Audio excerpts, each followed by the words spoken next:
¿Listo, señor? Listo. Excelente. Mira, ya me quedo tranquilo con que no sea un plan para quitarme los órganos. Ahorita que me estacioné afuera dije, Sí. ok. Es que está medio macabro el asunto, ¿no? Sí lo pensé. Sí tuve que hacer el análisis de la manera más lógica posible. De, a ver, Andrés, ¿por qué se dedicaría a robarle órganos a la gente? Y luego, ¿por qué querría los míos? No creo que te den mucho valor de mercado por eso. Es que te ves muy saludable. Ajá, eso es lo que me preocupa. Que tú pienses que esto Ajá. es un reflejo de ¿Me salud. estoy equivocando? Yo creo que sí. Bueno, espero que esta entrevista tampoco sea un error. Lo vas a averiguar a la mitad. Muchas gracias. Quiero agradecerte, querido Memo, porque te estás dando el tiempo de venir el día de hoy a esta charla que tenía rato queriendo tener con una persona que supiera realmente lo que está hablando y que para mí es muy importante para entender un poco el mundo de redes sociales. Uh-huh. Este canal está enfocado a cómo podemos hacer de las redes sociales un estilo de vida como un negocio. Es decir, todos tenemos algún talento en la vida y yo estoy convencido de que ese talento se puede vivir de ese talento y más con una plataforma como puede ser YouTube, puede ser Facebook y demás, pero también detecto que hay ciertos obstáculos en el camino de las redes sociales que pueden desviar todo propósito, ¿no? No solo el propósito comercial, sino de otros tipos. Memo es psicólogo. Memo tiene una maestría en neuropsicología. Memo también es un comediante de stand-up.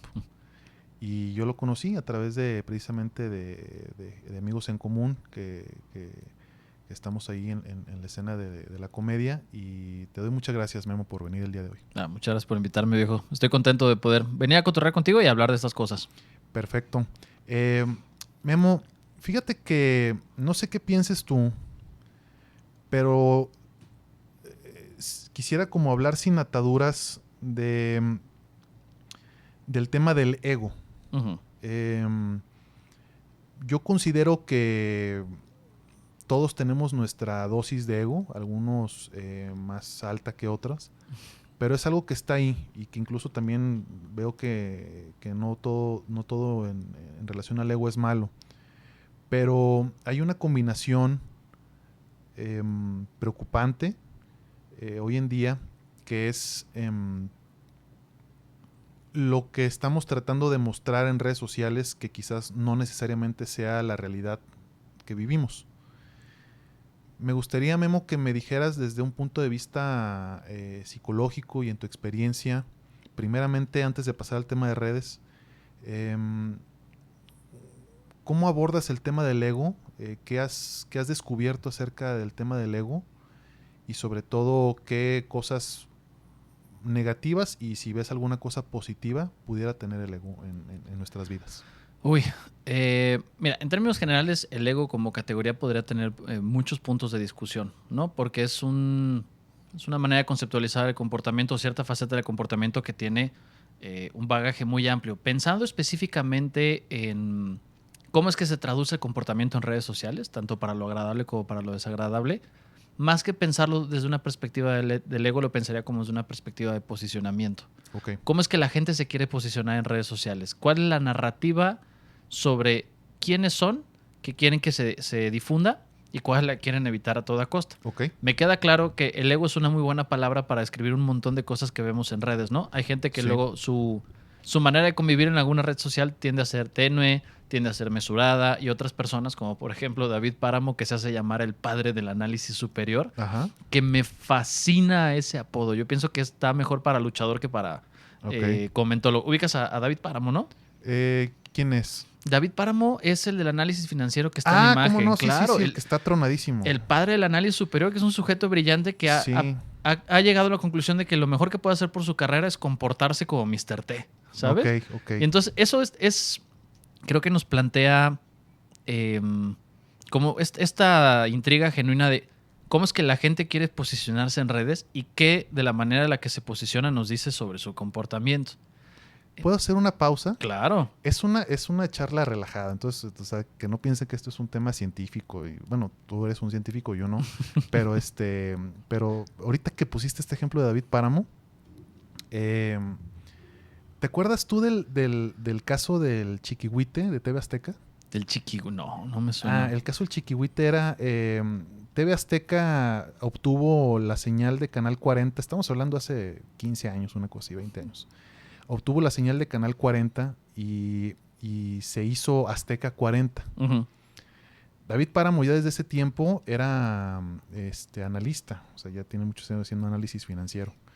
Y él, lo que hizo Salinas Pliego fue, hubo un malentendido legal y él se roba la señal transmisora, la antena de transmisión de Canal 40. Ay, mira, como que esos malentendidos No, Salinas Pliego los tiene todo el tiempo. No, yo sé que no me lo vas a creer, pero... Qué increíble. O sea, Salinas Pliego hizo eso y llegó con policías y todo, con sus palancas, obviamente. Imagínate, su abogado, el abogado de TV Azteca era el que fue secretario de Gobernación con Calderón. ¿Buriño? Fue, no, el que no se murió.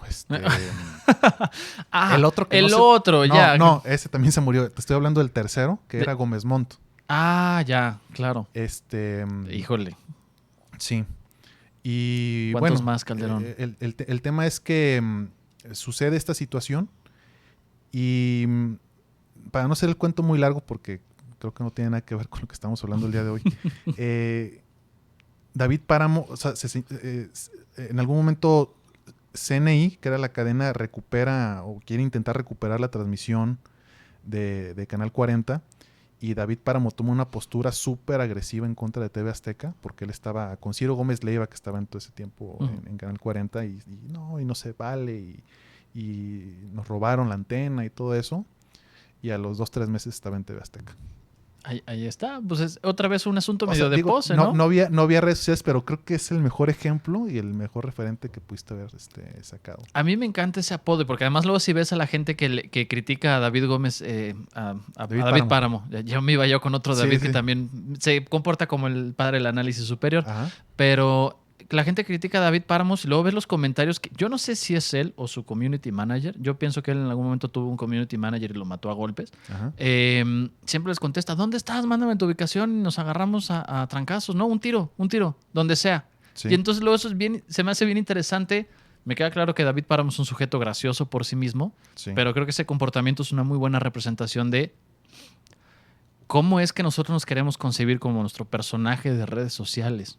Okay. Y cómo eso contribuye mucho a pues un poquito de la polarización que hay en la sociedad actualmente desde diferentes niveles.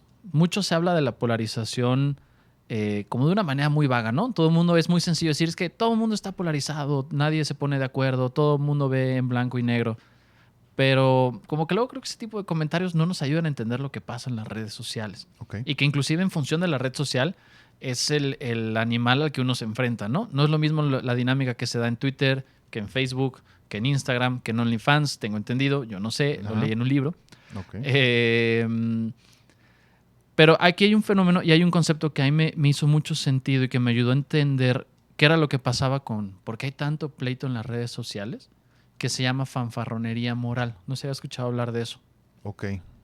Es una cosa súper ¿Fanfarronería? Fanfarronería moral. Lo cual es penoso porque hasta el nombre es fanfarrón, ¿no? Pues sí. El término en inglés se llama moral grandstanding. También podría entenderse como grandiosidad moral. Pero es un concepto súper interesante que hace como 5 años un par de filósofos empezaron a trabajar para entender lo que pasaba en redes. Okay. Donde decían, a ver, ¿qué es lo que está pasando? ¿Por qué la gente está peleando tanto desde posturas políticas o posturas morales?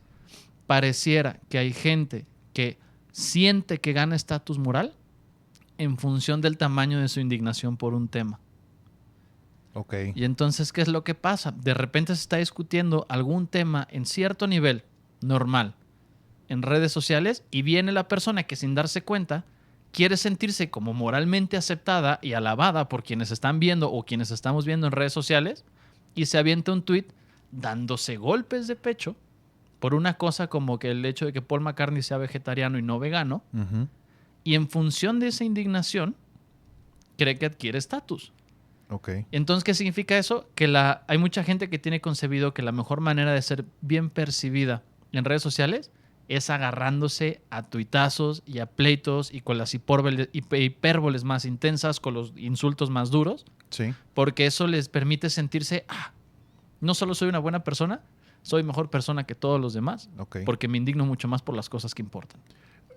Quisiera hacer énfasis un poco en este tema en particular que estás trayendo a la mesa, Memo, de la opinión. Uh-huh. O sea, porque es parte, o sea, ya estamos entrando al tema. Y esto antes no lo teníamos, la opinión. O sea, las redes sociales también vinieron a traer la posibilidad de que uno opine de todo. O de expresar la opinión. Digo, todos tenemos nuestra opinión de todo, pero expresarla públicamente. O sea, es una herramienta que eso no existía hace 15 años, eso es nuevo. Uh-huh. A lo mucho quizás en un programa de radio o televisión podías hablar y dejar un mensaje y quizás lo leían o no. Claro, esperando que Carmen Aristegui leyera tu opinión sobre el Fobaproa, ¿no? Exactamente, claro. Pero no pasaba de ahí. O sea, ahí se quedaba. Pero ahorita tienes la posibilidad de cualquier publicación comentar lo que se te pegue la gana. ¿Qué tan sano crees tú, Memo, que sea que tengamos acceso a opinar tanto de forma pública? Es que esa pregunta es difícil porque está mañosa. El que tengamos acceso como tal... Todas mis preguntas son mañosas. Sí, me queda perfectamente claro, mano, te estoy viendo. El que tengamos acceso me parece que es muy sano. El que esté la opción para poder hacerlo, creo que ayuda a democratizar un poquito cómo es la vida política, social, moral, en el contexto en el que estemos. Sí. La bronca es qué proceso hacemos nosotros para ejercer esa opción. Es decir, cómo nos preguntamos cuando queremos opinar o no sobre qué tema, sobre a qué nivel y qué es lo que estamos buscando, ¿no? Te pongo un ejemplo de esto. Seguramente más de alguna vez te habrá tocado, yo no voy a nombrar nombres, pero seguramente todo el mundo conoce algún arroba que cumpla la siguiente característica. Ajá. Cada vez que sucede una tragedia en el país o en el mundo, va y tuitea al respecto y tuitea de una manera en la que voltea la situación para hacerse la persona afectada. Okay. Aquí estoy llorando por los incendios en Australia. Y estaba intentándome acabarme esta manteconcha cuando me enteré de que hubo una protesta en Burkina Faso. Y ahora ya no puedo, se me cerró el estómago. Okay. Todas las tragedias filtradas desde su experiencia personal. Sí. Yo ahí te pregunto, ¿qué es lo que está buscando esta persona? ¿O realmente tiene un sistema de empatía que tiene más alcance que la red 5G? ¿O hay algo más que quiere demostrar en ese perfil público? Ajá. Y es ahí lo que te pregunto. Cuando uno se pone a tuitear, cuando uno se pone a hacer una historia en Instagram, un estado en Facebook, si es que Facebook existe todavía, o en cualquiera de sus vertientes, sí. ¿Qué estamos buscando sentir? Y no se trata de que Facebook nos bloquee la opción necesariamente, que sé que es una opción que se ha utilizado mucho más, que se ha hecho más social desde que empezaron a bloquear a Trump con sus publicaciones, ¿no? Sí. No se trata necesariamente de que solo las redes sociales sean las que se encarguen de bloquear o difundir mensajes. Sino la pregunta es, pues yo para qué carajo estoy opinando sobre esto? ¿Qué diantres quiero sentir? ¿Qué es lo que quiero que los demás vean en mí cuando yo pongo esta publicación? Y entonces ahí la pregunta ya no se vuelve de qué tan buena o mala idea es que tengamos la alternativa, sino de qué tanto pensamos cuando la ejercemos. Okay. ¿Alguna vez has tuiteado algo de lo que te hayas arrepentido? Sí, cómo no. Ya. Sí. Ya, era una prueba para ver tu nivel de psicopatía. Si hubieras contestado que no, Ajá. de hecho no. Aquí ahí tenemos un problema. No, sí, no. Y me arrepiento de muchas cosas en la vida. Espero no arrepentirme de esta entrevista. Sí, no llevarlo a otro nivel, Memo. Pero sí, sí, cómo no. O sea, creo que nadie es la persona que era hace un año, ¿no? O sea, creo que nadie es la persona que era hace 5 años. Yo, o sea, tuiteé cosas que ahorita volteo a ver y era una versión muy joven de mí. Y digo, pues este güey la neta la regó, ¿va?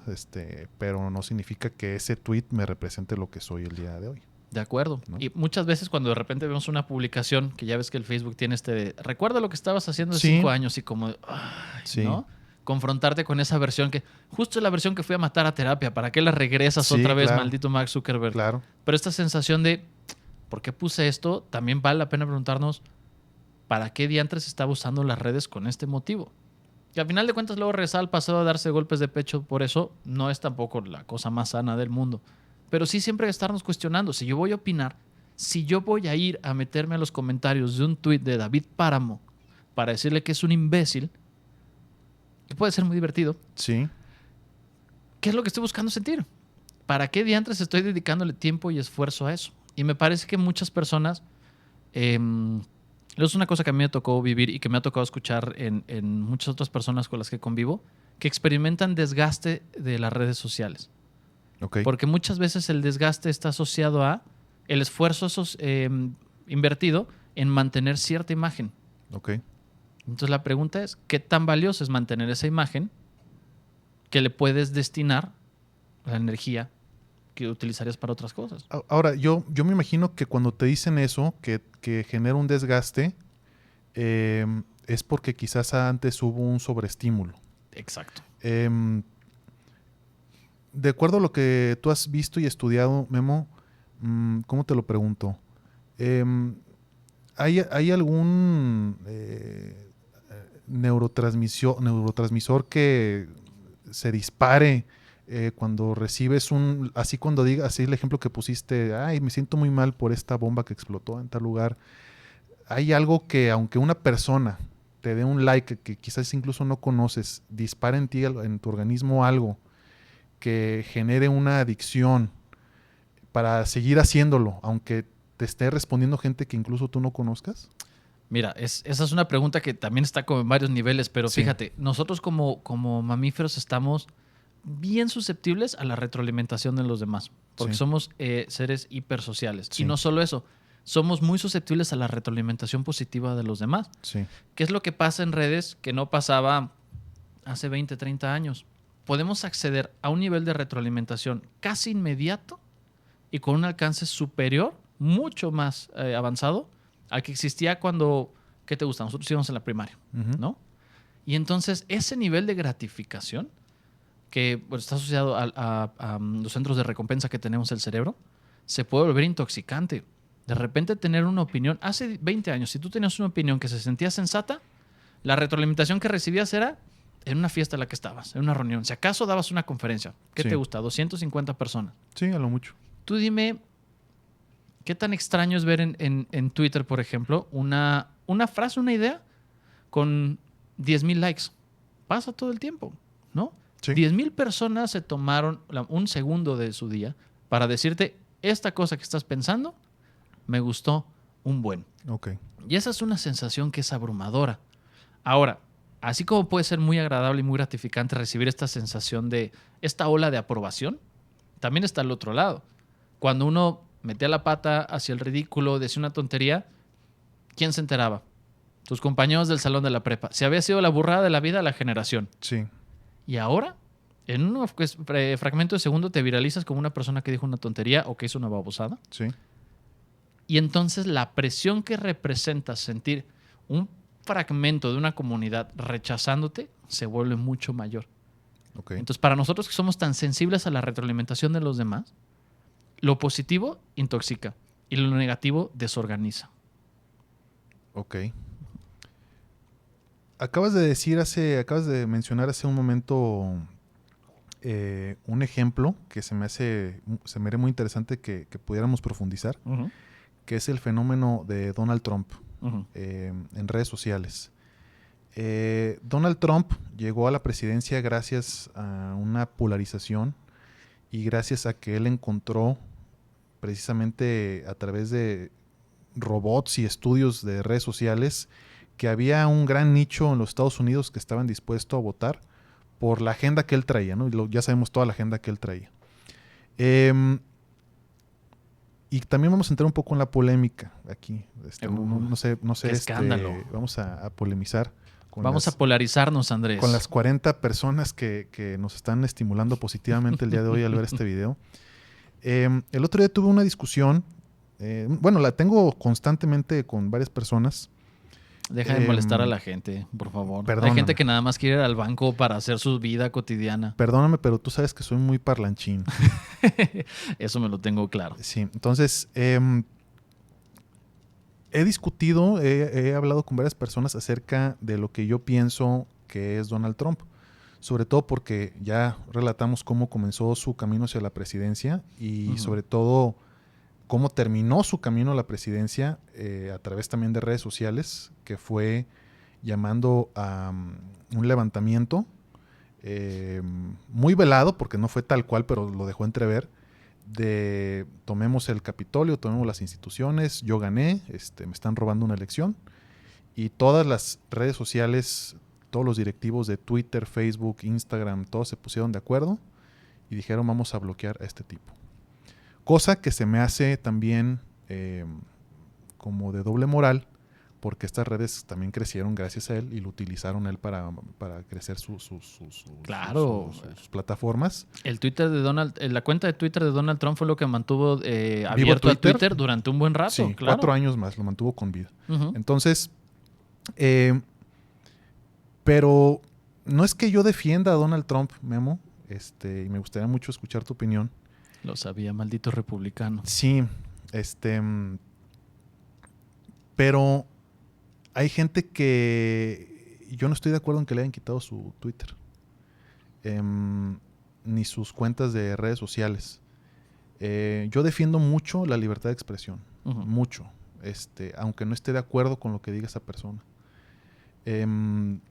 Y si él incitó a un levantamiento o insinuó un levantamiento, que también fue un levantamiento muy pedorrón, tampoco nos asustemos,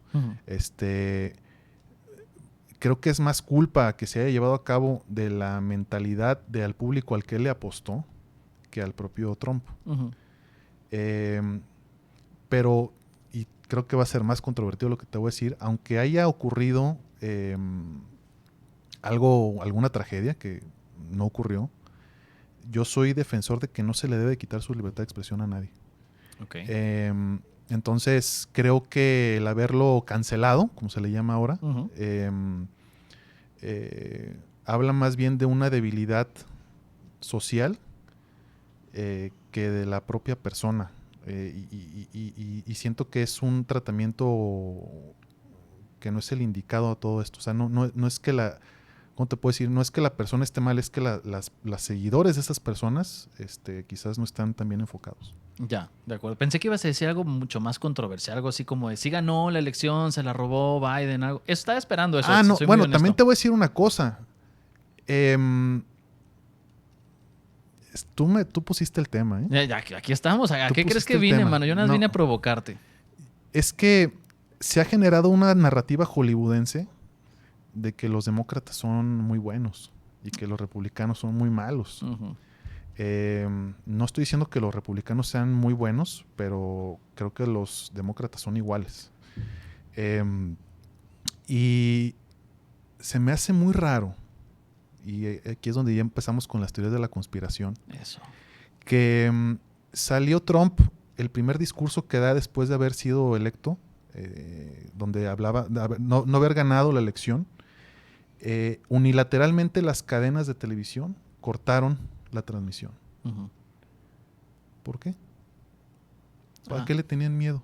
O sea, si efectivamente no ganó, debió haberse llevado un proceso de reconteo de votos que él estaba solicitando en algunos estados y que al final no se transparentó. No te estoy diciendo que no haya perdido esos estados, te estoy diciendo que así como acá se le dijo a Calderón que se le exigió el recuento de votos, no sé, yo veo que es exactamente lo mismo. Y después las grandes redes sociales lo tumban. Entonces, ¿por qué es el miedo? Fíjate, creo que es una cosa interesante, y regresando al tema de la libertad de expresión, sí. A mí me parece que muchas de las instituciones gringas funcionan como corporaciones. Y entonces, más allá de pensar que Facebook o Instagram o Twitter le coartaron la libertad de expresión como una postura política, yo digo, a ver, estamos hablando también de grandes empresarios que son unos puercos. Entonces, lo más probable es nada más estaban buscando evitarse un problema de imputación legal, ¿no? Más allá. No creo que hayan tomado la postura de ¿tiene derecho o no tiene derecho? Ellos no querían meterse en problemas. Yo tampoco creo que el asunto de haber cancelado a Trump y que no se le diera acceso a ninguna, ¿cómo decirlo?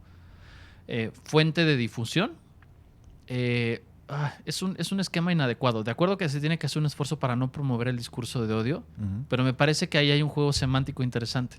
Decir que no promovemos un discurso de odio no significa, o no debería significar lo mismo, que cancelar la fuente. porque creo que entonces la promoción se intensifica.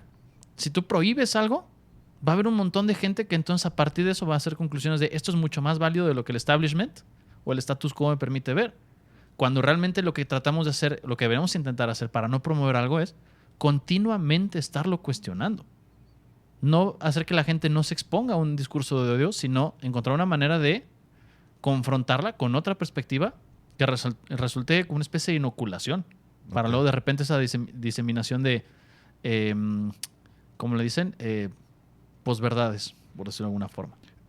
Si tu premisa la comprara yo en este momento con un cheque en blanco, en tu caso sí lo haría, ¿no? Porque tengo la confianza. Te agradezco. Yo sé que tú tienes cheques en blanco aquí en algún lado. Ahorita vamos a poner... ahorita lo vamos a enseñar. Ok, excelente. Pero ¿no crees entonces que estas plataformas tuvieron la misma oportunidad de hacer lo mismo con Trump, con sus 38,000 discursos de odio previos al momento justo de la elección? O sea, es donde yo encuentro la falta de congruencia en esto. Totalmente. Y es el asunto de hacerlo desde la perspectiva de no meterse en problemas. Twitter, Facebook, Instagram, lo único que hicieron fue no tener broncas cuando sintieron que el agua les estaba llegando al cuello. Y ahí creo que se combinaron dos factores. Uno, esta insurgencia que se da en el Capitolio, como que de repente ya tomó un matiz de mayor peligro o seriedad todo lo que estaba difundiendo. Sí. Y dos, entendiendo que la administración que entraba y la administración que salía, pues no eran de continuidad, sino eran más bien como proyectos opuestos. Así es. Para no meterse en problemas, mire, nosotros cancelamos la cuenta del hombre y ya no, era lo que nos tocaba hacer. Okay. Realmente a mí lo que me O sea, ¿tú estás diciendo que lo hicieron para congraciarse con la nueva administración? Me parece, más que, no sé si necesariamente congraciarse a ese nivel, sino es como, a ver, aquí otra administración, ¿nos podemos meter en broncas por esto? Nosotros queremos seguir ganando dinero acarretados con las prácticas puercas de polarizar a la gente. Okay. Vamos a cancelar la cuenta de Trump. Así como durante 4 años fue la mejor movida de negocios tenerla abierta, en ese momento fue la mejor movida de negocios tenerla cerrada. Y yo no creo que haya habido ningún proceso ni moral, ni social, ni de compromiso con el bien comunitario detrás de eso. Nada más fue, en este momento, la mejor decisión de negocios. Siento que perdóname. Échale. Pero te voy a contradecir un poco en ese aspecto. ¿Cómo te atreves? Yo nada más me junto con gente que piensa lo mismo que yo. No, ahí te va. Si fuera un tema de negocios, mediáticamente hablando, que, o sea, los medios fueron los que encumbraron a Trump, llámese medios digitales y medios convencionales, fue la peor jugada, porque realmente tú métete a cualquier cadena en redes sociales, para ver la audiencia que generaran los contenidos de Trump, y es abismalmente superior a la audiencia que te genera hablar de Biden. Tanto en likes, tanto en vistas, tanto en ratings, porque estuvieras o no a favor de lo que dijera Trump o su punto de vista, entrabas para echarle porras o entrabas para criticarlo, reírte de él, porque al final de cuentas era un personaje, pues, era una parodia. Sí, pero muy carismático, pues, o sea, aunque sea un cuate con ideas raras, pues sí te podías reír de él, sí decía un chiste, una broma, un disparate, y te tenía ahí viéndolo. O sea, era un tema de entretenimiento. Ok. Yo no lo llamaría carismático, yo diría que era un remate con pies, pero bueno, igual sí atraía la atención, sí, eso no lo dudo. Sí, entonces, si fuera, como tú dices, un tema de negocios, yo pienso que fue una muy mala jugada, porque realmente si alguien estaba trayendo masas, no, déjate un lado político, el lado entretenimiento, que así se vendió él y así estuvo gobernando con entretenimiento los 4 años, pienso que tampoco sería lo más prudente. Hablando, o sea, yo como un hombre de negocios, si yo fuera el dueño de la CNN, yo diría que este güey se relija, porque pues me está trayendo una audiencia que nunca tuve en la vida. Probablemente el dueño de CNN debe haberse dado de topes cuando se enteró de que ganó Biden. Sí, entonces no sé, o sea, es como un punto de vista que quería como exponer contigo. Sobre todo ahorita que mencionaste ese ejemplo, que creo que también es el ejemplo más polarizante que hemos tenido en la última década, sin duda alguna. A nivel internacional, sí, aunque digo, habrá que en la escena nacional, pues lo que se vive con la 4T y López Obrador y todo este tema, ¿no? Sí. Cómo de repente también genera una distancia que se siente irreconciliable entre la postura que se fija en eso en redes sociales. Claro. Entonces, Ahora, ¿de qué te habla Memo? Ahorita que nada más para terminar de redondear el tema de Trump. Uh-huh. ¿Qué te habla acerca de cómo llega a polarizar una sola persona? Y puede ser también cualquier artista, o puede ser cualquier figura pública. ¿Qué te habla de la salud mental de nuestra sociedad? Acerca tú como psicólogo de ciertos fanatismos que pudiéramos tener que giran en torno alrededor del ego de una persona. Porque estas personas, figuras públicas, tienen la capacidad de hablar cualquier cosa, decir cualquier pronunciamiento público, decirlo como una verdad absoluta y empoderarlos. Uh-huh. Y al mismo tiempo polarizar a quienes concuerdan con esa persona y a quienes no. ¿Qué te habla de la salud mental de nosotros como consumidores? Porque estos mensajes se dan a través de redes sociales. Entonces, ¿qué te habla de la sociedad? Fíjate, así como hipótesis y así planteamiento al vuelo sin una investigación muy profunda de por medio, Sí. a mí lo que me refleja es que hay una precariedad y un desgaste crónico en el mundo. Porque fíjate cuál es la ventaja. Tienes ahí un personaje polarizante como Donald Trump, Sí. ¿no? Y de repente Donald Trump se mete a explicar un montón de fenómenos sociales que impactan en nuestras vidas cotidianas desde una versión simplificadísima, una versión caricaturizada. Sí. Industria americana, buena. Migrantes, malos. Impuestos a los ricos, malo. Impuestos para diversificados, bueno. Eso era. ¿Qué es lo que sucede? Muchas personas que experimentan que sufren por un montón de decisiones que a lo mejor no siempre entendemos con claridad, porque a veces a mí hay cuestiones legales que me cuestan la vida entender, de repente tienen una persona una explicación clara y una figura con la que sienten que pueden experimentar empatía. Y entonces, ¿cuántas cosas que generan incertidumbre en nuestra vida cotidiana no se logran organizar en torno a esto? Entonces, de repente, a lo mejor al ciudadano republicano convencional llega y le dice, oye, pues, ¿tú estás batallando para pagar tus cuentas? Es porque hay migrantes. A mí no me cae bien que tú pagues más en tus cuentas, ni en las mías. ¿Verdad que no nos parecemos? Entonces, generamos esa empatía de, ok, no estoy loco. No soy el único que tiene esta voz en la cabeza. Alguien más lo ve. Sí. Y eso genera tranquilidad. La persona que te lo dice te cae bien. Eso genera vínculo.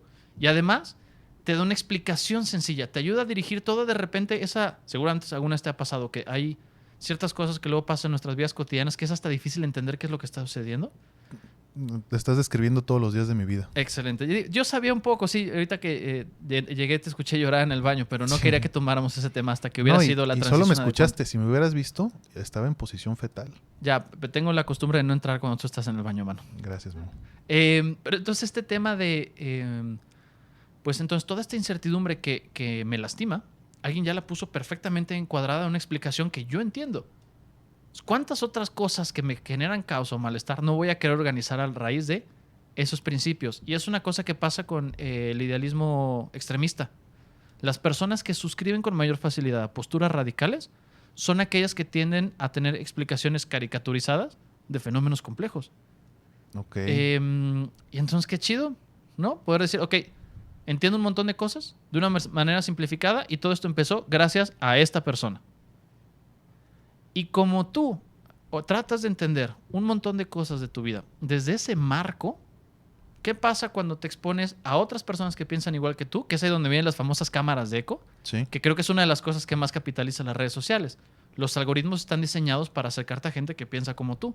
Okay. Tus intereses y gustos luego se convierten como una especie de referencia de lo que es el mundo y la moral, porque nada más ves tweets o publicaciones o historias de personas que tienen las mismas reglas que tú, que sientes, no solo soy yo el que lo ve, no solo soy yo y otra persona que lo ve, somos una comunidad de personas que hacen y saben cómo está el pedo, ¿no? Es lo que pasa con los antivacunas.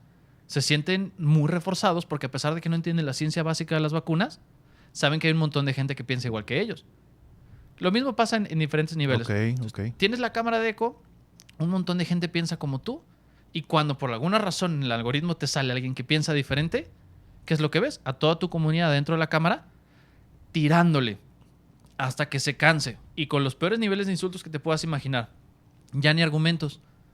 Y como tú ya le depositaste un montón de seguridad, un montón de tu seguridad a ese marco, cuando alguien quiere mover ese marco, ya no te estás jugando tener la razón o estar equivocado en un argumento. te estás jugando mantener un sentido de certidumbre. Y cuando alguien atenta contra nuestro sentido de certidumbre, ¿qué pasa? Somos agresivos. Ok. ¿No? Intenta un día, métete un foro antivacunas y intenta poner, oigan, a mí la vacuna se me hace chida. A ver qué pasa. Y más allá de si bueno o malo, la cosa es que si tú intentas hacer eso, estás atentando con una idea que está altamente vinculada al sentido de seguridad de las personas que son antivacunas. Y así nos podemos ir en diferentes niveles. Ahorita que hablabas de las versiones caricaturizadas Uh-huh. para exponer como o simplificar estas representaciones, ¿no crees que eso sea lo que está ocurriendo con Ricardo Anaya? O sea, que él haya entendido esa parte y que porque él ya es un meme. Uh-huh.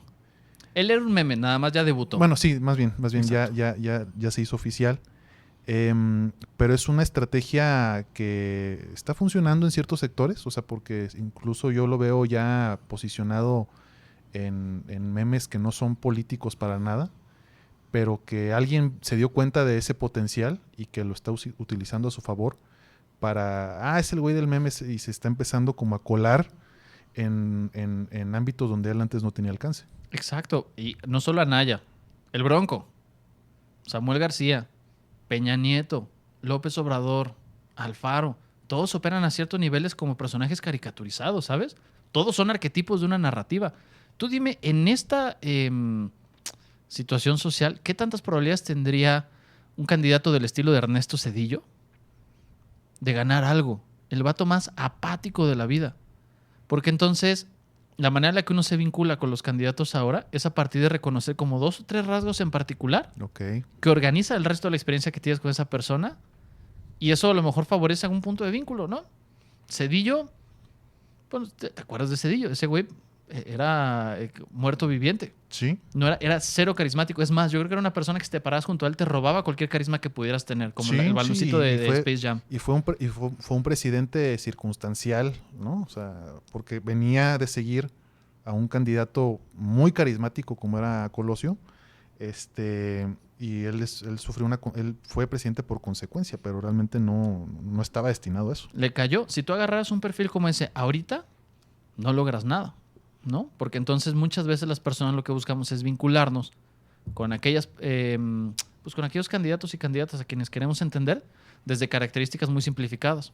Porque la simplificación a veces incrementa nuestra sensación de certidumbre. Ok. Por eso a la gente le encanta el análisis de esto es bueno y esto es malo.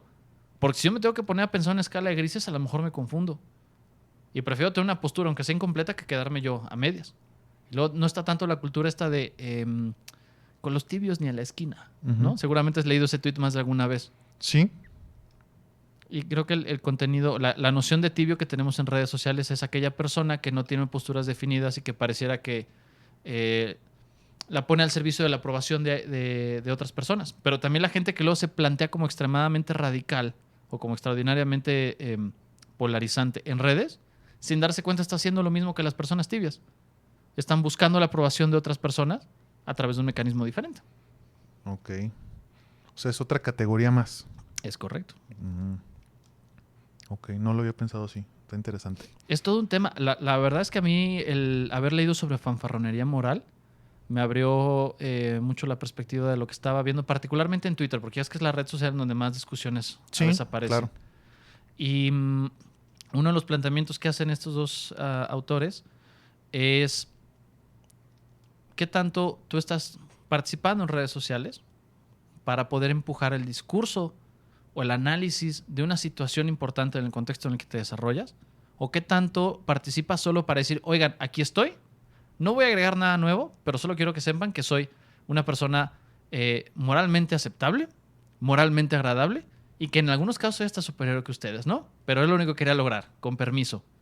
Y yo casi por eso dejé de tuitear.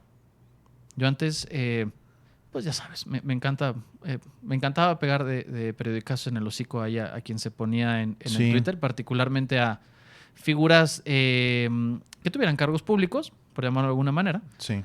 Y cuando leí esto me empecé a hacer la pregunta de ¿y para qué estoy tuiteando yo? ¿Para qué estoy peleando yo? Cuando de repente hago una broma, un meme, nada más pongo mi postura sobre un tema, ¿qué estoy empujando? ¿Qué estoy queriendo satisfacer?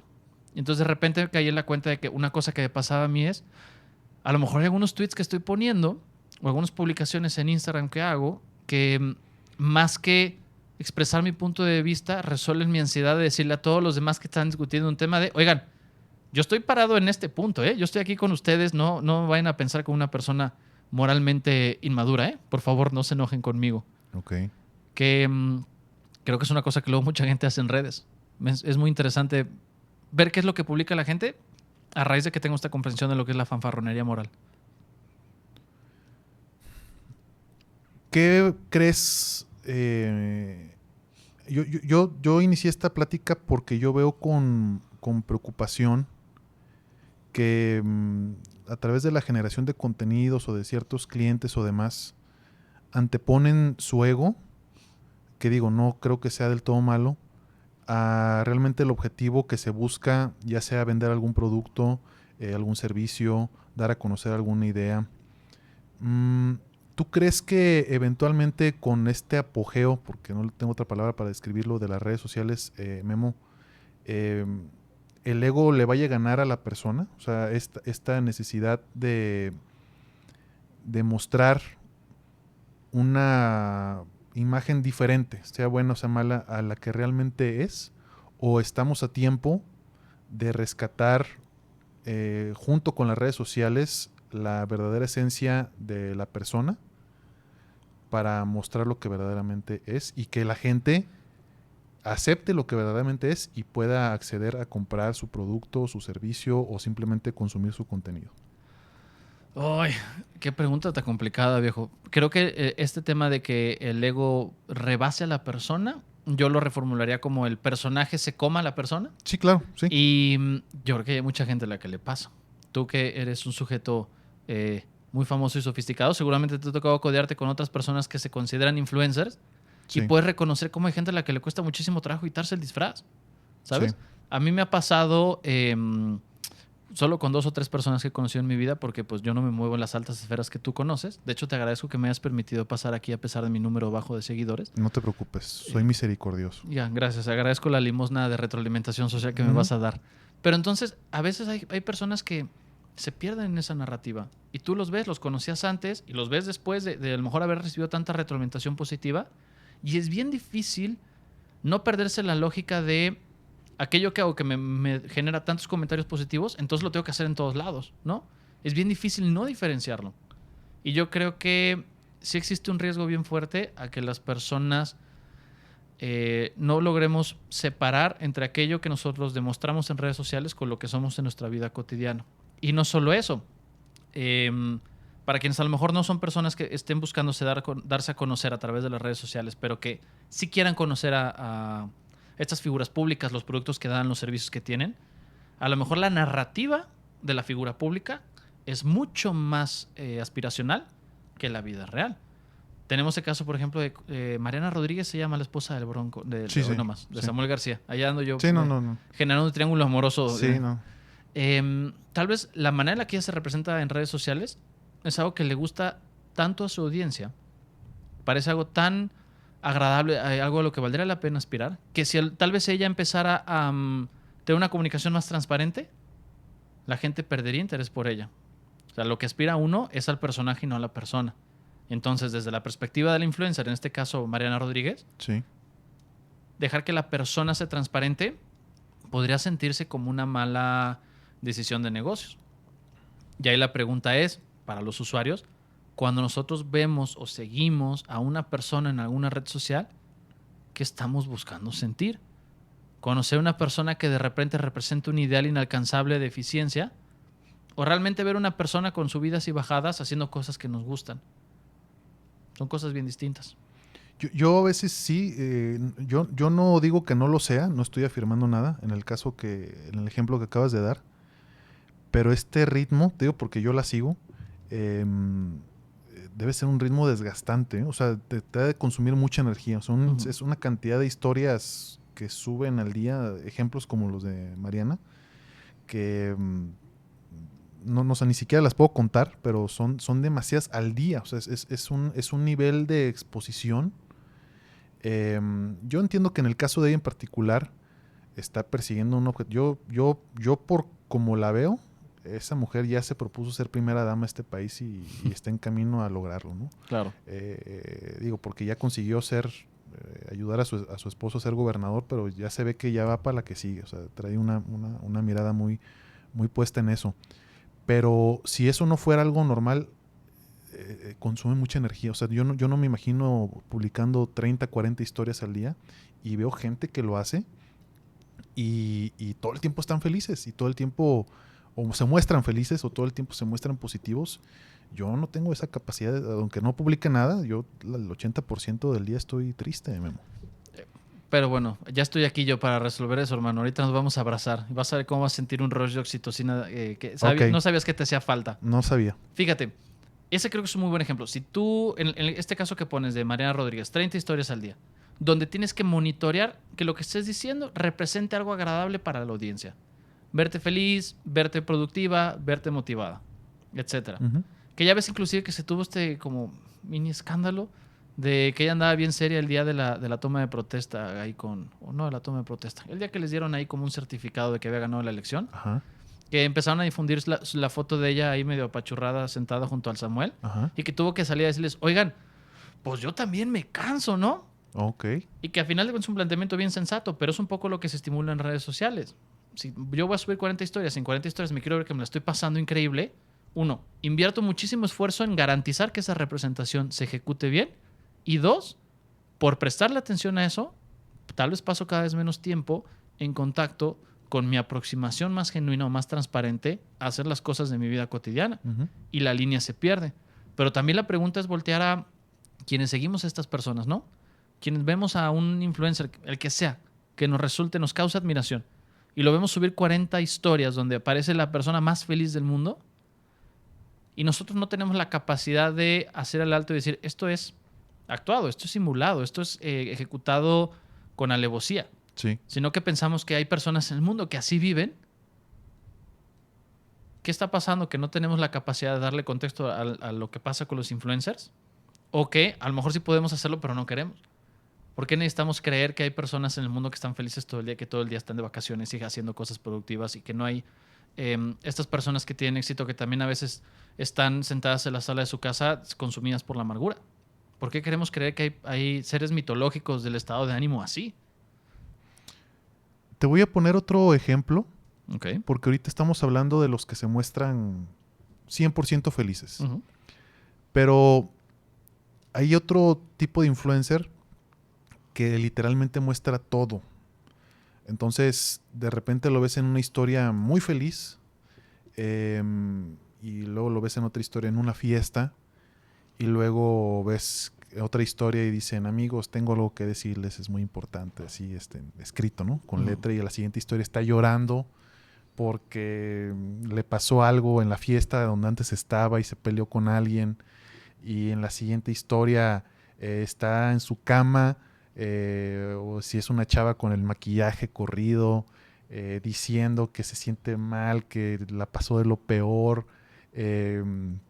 y luego ves, ya pasaron 2-3 horas, como que se va a dormir, se despierta y hace otra historia de recién levantada y dice, amigos, ya estoy mejor, ya creo que ya pasó lo peor y todo, y en la siguiente historia ya está en una fiesta. O sea, ahí ¿qué lectura le das tú a eso? Porque ya hablamos de los que se muestran en un personaje y no se salen de ese personaje, pero ahora los que traen este personaje que muestran literalmente todo, Memo. Pues mira, digo, ahí sería interesante de hacerle un zoom a estos ejemplos, pero eso, así planteado así, yo pensaría, hay personas que se acostumbran a que esta retroalimentación masificada es un andamiaje.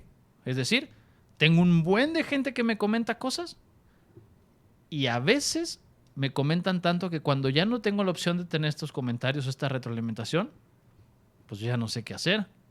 ¿Cómo le hace uno para vivir la vida y tomar sus decisiones y acomodar sus sentimientos si no es interacción con estas miles de personas que normalmente me comentan? Y cuando se convierte como una especie de estrategia de afrontamiento, un punto de apoyo o una referencia que nos causa certidumbre, pues lo vamos a repetir. Imagínate tú que de repente un día llegues muy triste a tu casa y tengas la opción de subir una historia y decirles, oigan, estoy bien ponchado, y poder recibir 2,000 comentarios de ánimo, carnal, todo va a estar bien, te queremos, siempre pensamos en ti, eres lo máximo. qué difícil va a ser después resistir la tentación de me siento triste, ¿qué hago? ¿Me siento yo solo en mi casa a tratar de entender qué es lo que estoy experimentando? ¿Lo dejo pasar o subo la historia para que otra vez me llegue la horda de fans a hacer la gestión emocional que a mí solo me cuesta trabajo? O tomar el revólver que yace en mi cajón y utilizarlo, ¿no? Espero que estés hablando del disco de los Beatles, carnal. Sí. Bien. Oye, fíjate que hace rato dijiste algo muy interesante, Memo. Ya llevo uno. Bien.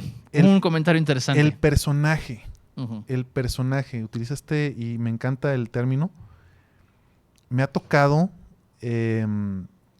ver que efectivamente, lo dijiste muy bien, el personaje rebasa a la persona. Y y la persona, el ser humano, termina siendo devorado por su propia creación. O sea, es una historia del Frankenstein. O sea, creas este monstruo y esa persona deja de existir, pero también deja de existir en la realidad. Y yo que he conocido como ejemplos de antes y después, dices, oye, no, es que tú no eres ese. O sea, tú no eras así. Tú no eras así. Y en efecto, o sea, el personaje mediático va cobrando tal fuerza que el ser humano deja de existir. ¿Tú crees que cómo sería la forma ideal? Y te lo pregunto porque yo trato con mucha gente así, de decirles o hacerles notar esto, porque lo digo desde un punto de vista genuino, sin tratar de perjudicar, pero que a veces noto que se les va la onda. O sea, sí, neta, dices, güey, bájale. O sea, no. O sea, y más que nada, sí estás afectando un proyecto y todo, pero te estás afectando a ti y no estás viendo la realidad. Entonces, ¿cómo sugerirías tú que se pudiera dar un abordaje sano en ese aspecto? En el sentido de por lo menos uno cumplir la responsabilidad de hacerle saber a esa persona lo que está notando y tratar de reducir el impacto quizás, si es que es posible, de que se tome como, es que estás celoso, o ¿sí me explico? O sea, que se tome de una forma diferente. Sé que no tienes control sobre la otra persona, pero no sé si hay alguna forma que se te ocurra de aminorar el impacto. Mira, es que es una situación bien complicada. Como principio general, sin caer en el fabuloso depende de todos los psicólogos, Sí. te diría, yo pensaría en dos elementos a considerar. Uno, las personas que de repente se dejan consumir por el personaje, lo que se están reflejando es que esa manera de comportarse es donde se sienten más seguras, donde hay más sentido de seguridad, logro, etc. Okay. Entonces, si alguien intenta mover eso, les va a generar una sensación de vulnerabilidad. Para llevar una conversación que pudiera ser efectiva, tendría que darse en un entorno donde esa sensación de vulnerabilidad se reduzca. No es lo mismo decirle esto a una persona cuando están los dos, a cuando hay 10, a cuando hay 15. Y no es lo mismo decírselo a cuando están dos, pero la persona con la que quieres hablar está estresada, se siente triste, se siente expuesta, contra un momento de tranquilidad, de mayor apertura. Okay. Entonces, pensaría primero en esa parte. ¿Cómo podemos tener esta conversación en un entorno donde la persona a la que le queremos decir, oye, fuera máscaras, sí, se sienta menos expuesta por ese señalamiento? Dos, que creo que es una cosa bien importante, es una conversación que tendría que ir en función de las necesidades de la persona y no de nuestro deseo de verlas fuera del personaje. Porque muchas veces eso pasa, cuando conoces a alguien que cambió su comportamiento porque empezó a tener mucha retroalimentación por alguna fuente, que suele en nuestro caso ser redes sociales, te dan ganas de decirle, oye, ya, qué desesperación, regresa. Pero eso es desde tu necesidad.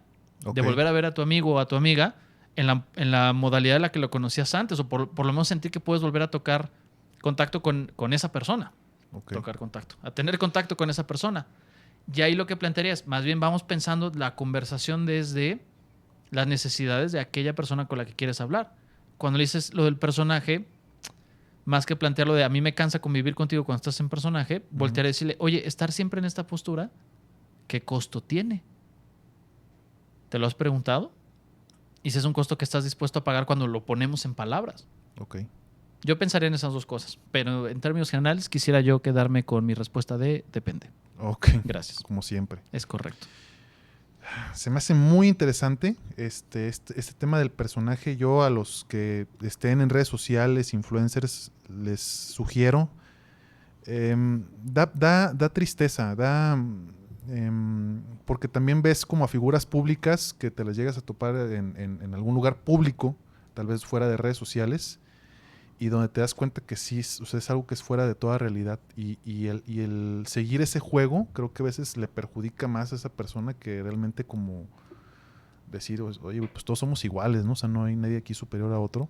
Es difícil, es un tema delicado. A mí me ha estado tocando últimamente como tratar de decir una cosa es lo que eres en la pantalla y otra cosa es lo que tú eres fuera. O sea, y dejar muy claro, si eres un personaje en la pantalla, pero por fuera trata de manejar tu esencia, ¿no? O sea, no pierdas tu esencia, Claro. porque ya al rato se difumina esa imagen entre lo que es y lo que quiere aparentar ser, y veo que es difícil regresar, o sea, veo que es difícil regresar a ese camino. O inclusive incorporar tu esencia en la manera en la que te vas difundiendo para que no se pierda. Yo te pongo un ejemplo. Hay una comediante de la Ciudad de México que, como la ves en redes, es en persona. Se llama Mir Ramírez. Seguramente la has escuchado. Sí, ¿cómo no? Y eso está chido, ¿no? Saber que hay una correspondencia entre lo que se ve en la pantalla y lo que se ve en vivo. Sí. Y creo que cuando identificamos a personas así se agradece.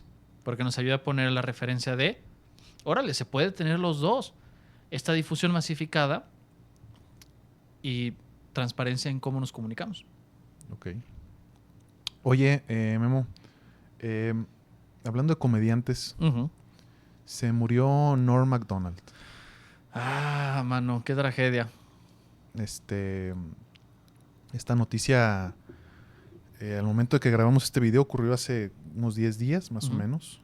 Creo que es un claro ejemplo. Fue mi comediante favorito, por mucho. Creo que es un ejemplo muy claro, ahorita que estamos hablando del ego, precisamente que es una persona que yo llegué a apreciar, más allá de que él nunca me conoció, pero sentí un vínculo con él, porque siempre sentí que fue él.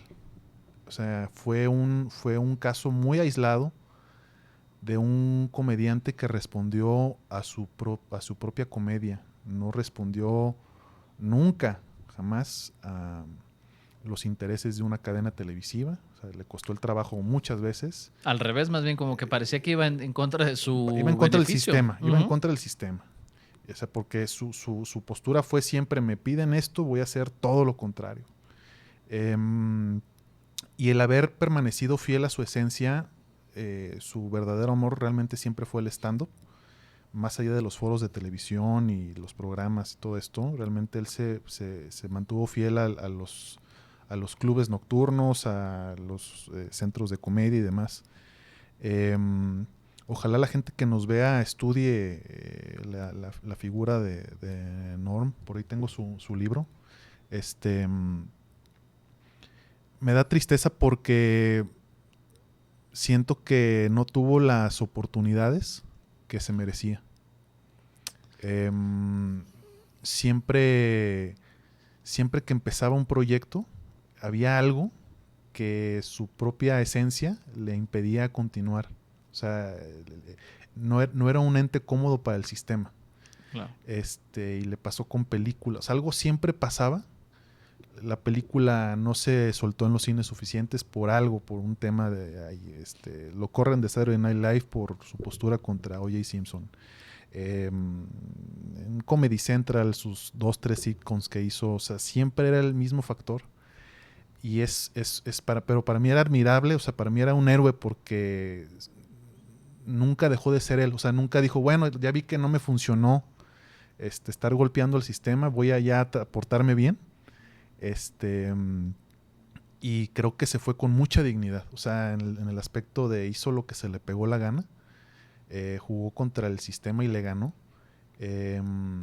Pero creo que falta... Lo traigo al tema porque además de que eres comediante, creo que esa postura nos falta a los que nos dedicamos a la comunicación, en el sentido de decir, yo creo en esto y sé que no es muy popular quizás lo que estoy diciendo o mi postura, pero me la estoy jugando conmigo mismo, ¿no? Que creo que es la autenticidad de la que hablamos, que pues a veces ya se pierde. O sea, pero me gustaría, más allá de eso, que tú como comediante me dijeras si para ti representó algo Norm, y si fue así, pues que nos platiques un poquito. Mira, creo que el caso de Norm Macdonald es algo de lo que se puede aprender un montón, porque también ahí hay una cosa interesante de cómo uno no renuncia a su congruencia, pero también cómo a veces se puede ir al extremo, ¿no? Ok, Y el mantener la congruencia a veces atenta contra otras cosas que son elementales. ok, Creo que Norm Macdonald durante años fue la voz del humor negro en SNL, sí, que es un espacio donde no siempre hay apertura para eso. Yo sé que pensamos luego en SNL como en términos etéreos de la cuna de un montón de talentos, sí. pero también hay un control muy restringido. Muy controlado, sí. Exacto. Sí. Y el tener la facultad de imponerse en esa situación porque es por donde quieres crecer de manera cómica, creo que es muy admirable. Ok. Luego, por ejemplo, esto que pasó con Norm Macdonald lo veo en menor medida con mucho de la carrera de Mark Maron, ¿no? Que Ujú. durante mucho tiempo también fue un sujeto antisistema y sabotear muchas de las oportunidades que tenía porque no era exactamente lo que él quería. Ok. Y cuando empezó a flexibilizar un poco, yo creo que es un sujeto que encontró su camino sin necesariamente, bueno, realmente no sin necesariamente, sin haber abandonado muchas de las convicciones que tiene. El podcast, los discos que tiene, los especiales, el haber estado en una serie como Glow, los dos especiales que tiene Netflix, siguen siendo su esencia. Mark Maron es un sujeto profundamente amargado a la hora de presentarse como comediante. Ok. Encontró un espacio para jugar con eso. También lo cierto, creo que la industria se movió más para ese sentido. Yo creo que si Norm Macdonald hubiera tenido a lo mejor su apogeo en estos últimos 4 o 5 años, Sí. hubiera encontrado un público mucho más dispuesto. Aún así, creo que este riesgo que tomó con Jim Downey, que era el jefe de escritores en aquella época, de ir a hacer denuncia sobre el asunto de O.J. Simpson, a Sí. pesar de tener una línea clara de no hacerlo Sí. por parte de los directivos, pues es una cosa de integridad que luego vale la pena repensarse para todas las personas que quieren o queremos hacer comedia.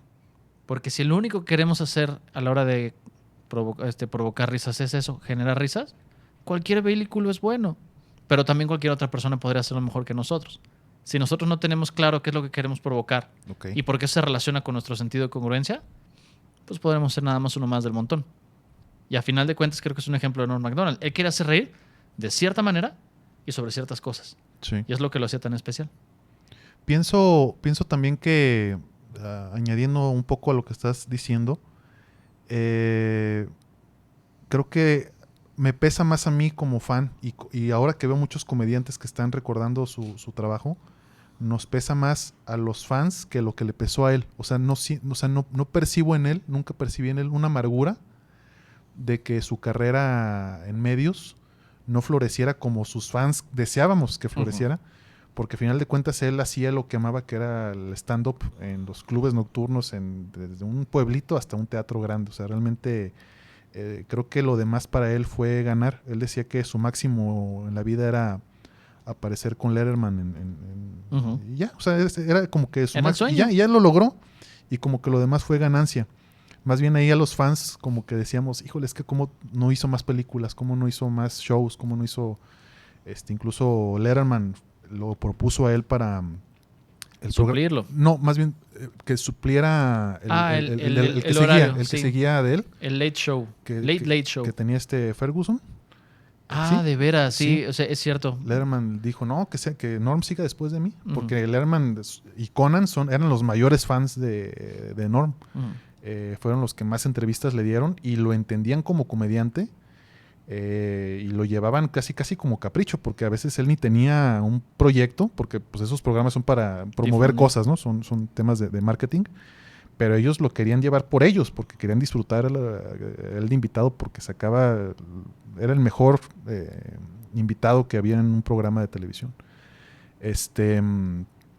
Pero me quedo con que incluso hasta Bill Clinton lo pidió que él fuera el comediante de la cena de corresponsales. Fue anfitrión de premios, fue anfitrión de muchas cosas, pero a lo que voy con esto es así como a veces pensamos que dar una imagen que pudiera ser lo que creemos que a los demás les va a gustar. Creo que Norm es el mejor ejemplo de que siendo tú mismo y jugándotela con lo que tú tienes, es la mejor herramienta para que todos queramos consumir más de ti. A mí me queda claro. O sea, si yo lo hubiera visto a él ceder o estar en cosas en las que yo sé que él no hubiera creído, no hubiera sido tan Se chistoso. hubiera sentido raro. Sí. Y creo que también pensando desde la otra perspectiva, el haberse expuesto solo a aquellas cosas o aquellos proyectos que para él eran importantes, tal vez fue lo que lo ayudó a mantenerse congruente. Sí. Porque entonces, si él no tuviera tenido tan claro qué era lo que quería hacer como proyecto de comedia, estos comentarios de, oye, ¿por qué no haces esto? ¿Y por qué no haces esto otro? ¿Y por qué no has intentado? Tal vez hubieran generado más efecto, como le pasa a tanta otra gente. Sí. Y cierro el caso de Norm, también para el tema del personaje que hemos hablado y todo esto. Siendo Norm quien fue en su vida, nunca hizo público, ni buscó retroalimentación, ni buscó compasión, ni likes, ni nada, diciendo que tenía cáncer desde hace 10 años. Entonces, todo mundo se enteró, incluso sus amigos, familiares, que tenía cáncer cuando se murió.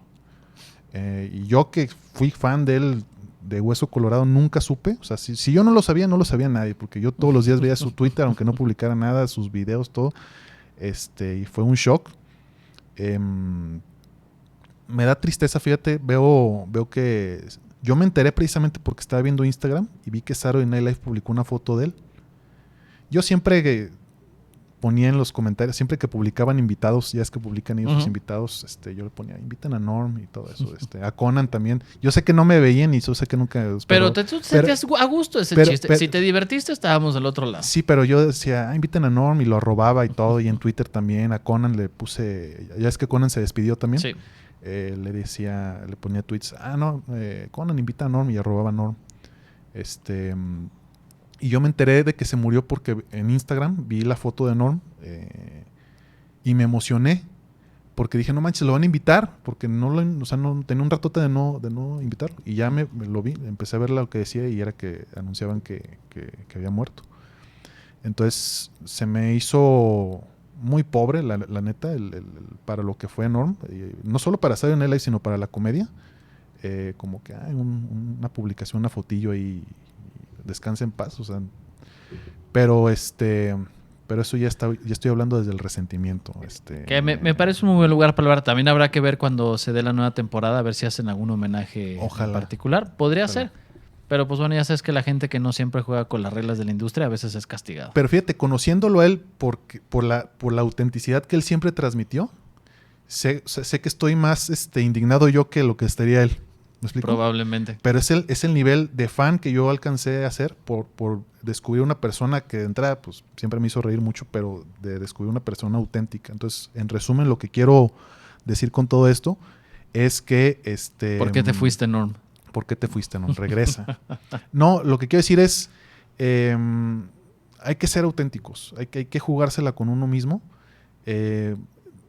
Y creo que a veces es más valioso, en lugar de estar publicando tanto, eso es mi conclusión, Memo, mejor tratarse de descubrir uno, o sea, qué es lo que puede aportar uno, escarbar un poco más en el interior de cada quien, encontrarse y decir, ya sé lo que quiero hacer, ya sé lo que quiero exponer, ¿no? Claro, es ese... Con todo este tema del ego, o sea, decir, no es lo que pienso que te va a gustar, no, quiero realmente conocerme yo mismo y quiero exponer esto. Creo que ese es el punto, entender cómo luego las posibilidades que nos dan las redes sociales... digamos, funcionan como herramienta para lo que uno quiere hacer, no al revés, porque luego cuando a lo mejor puedes empezar a tener éxito en redes sin hacer ese proceso de análisis, pues ya luego nada más siente uno vinculado a mantener esa atracción que uno puede tener o puede generar, pero sin preguntarse para qué. Okay. Y de ahí no puede venir realmente nada que sea particularmente revelador o congruente. Pues quiero cerrar esta charla, querido Memo, agradeciéndote muchísimo. Ya nos empezamos a desviar por otros temas, pero me encantó. ¿Qué esperabas? Tú y yo somos buenos para divagar, mano. Y creo que no llegamos a ningún lado, pero nos divertimos mucho, ¿no? Al final de cuentas, Memo hace divulgación científica en sus redes sociales, pero es comediante. Yo les recomiendo que lo sigan. Quiero felicitarte porque te lo dije alguna vez y lo sostengo. Creo que en Guadalajara, Memo, eres de las personas que realmente comprenden la comedia. Muchas gracias. Es que una cosa es decir chistes y pararse en el escenario, pero tú la comprendes. Y se nota en tus planteamientos y todo. Y por eso me gusta cuando tienes alguna presentación, si tengo la oportunidad, verte.